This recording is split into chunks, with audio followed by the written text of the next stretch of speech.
అలాగే రాష్ట్ర వ్యవసాయ మంత్రి అచ్చెన్నాయుడు గారు, అలాగే కేంద్ర మంత్రి వర్యులు కింజరాపు రామ్మోహన్ నాయుడు గారు, వారు ఫస్ట్ టైం ఈ నియోజకవర్గంకి వస్తున్నప్పుడు, ఈ జిల్లాకి వస్తున్నప్పుడు విశాఖపట్నం ఎయిర్పోర్ట్ నుండి శ్రీకాకుళం వరకు వారికి ర్యాలీగా తీసుకొస్తున్నాం. ఆ టైంలో మధ్యలో కొద్ది దగ్గరలో క్రౌడ్ లేదని చెప్పి ఒక ఏసీ బస్సు తెప్పించారు. ఆ బస్సు ఎక్కాం. మా ముగ్గురు కూడా అందులో ఉన్నాం. అంతే. ఇంకా మా ముగ్గురు మాట్లాడుకునేటప్పుడు వ్యవసాయ మంత్రి గారు, కేంద్ర మంత్రి గారు కూడా ఎంత ఇంట్రెస్ట్ అంటే, నాకు అప్పటికి ఇక్కడ రైస్ రీసెర్చ్ ఇన్స్టిట్యూట్ ఉన్నట్టు కానీ, లేదంటే ఇక్కడ ఈ స్కోప్ ఏముంది, ఇన్ని ఎకరాలు, అంత ఎక్కువ డీప్ గా నాకు పూర్తిగా తెలియదు. అప్పుడు వారిద్దరు చెప్పారు. ఆయన ఏమన్నారంటే, వ్యవసాయ మంత్రి గారు అచ్చెన్నాయుడు గారు, నైరా కాలేజీని ఈ 5 years లో మనం సర్వశక్తులు ఎంత చేయాలో అంత డెవలప్ చేద్దామా.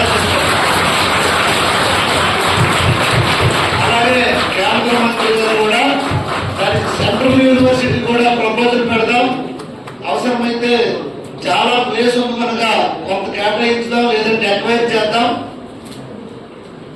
మనం దీన్ని చాలా ప్రెస్టీజియస్ గా తీసుకొని డెవలప్ చేద్దామని చెప్పడం జరిగింది. ఇంకా నా యొక్క స్వార్థం ఏంటంటే, ఈ కాన్స్టిట్యున్సీలో ఎటువంటి ఇండస్ట్రీస్ కానీ, అలాగే ఇంకా ఏ రకమైన ఎంప్లాయ్మెంట్ సోర్సెస్ కానీ ఏది ప్రాముఖ్యమైనటువంటిది ఏం లేదు. సో మేము ముగ్గురు ఒకటే మాట్లాడుకున్నాం. మా ఎజెండాలో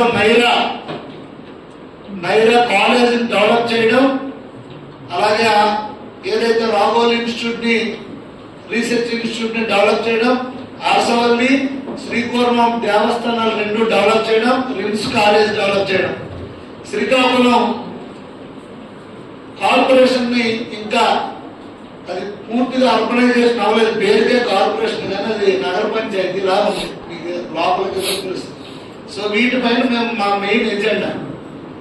అయితే నేను ఏదో ఒక రోజు మంత్రులు ఇద్దరు వచ్చే లోపల నేను రివ్యూ తీసుకుందామని అనుకున్నప్పుడు కూడా ఈ రోజు మేడం గారు ఇచ్చే ప్రెజెంటేషన్ వల్ల నాకు మాక్సిమం 70-80% రివ్యూ జరిగిపోయింది.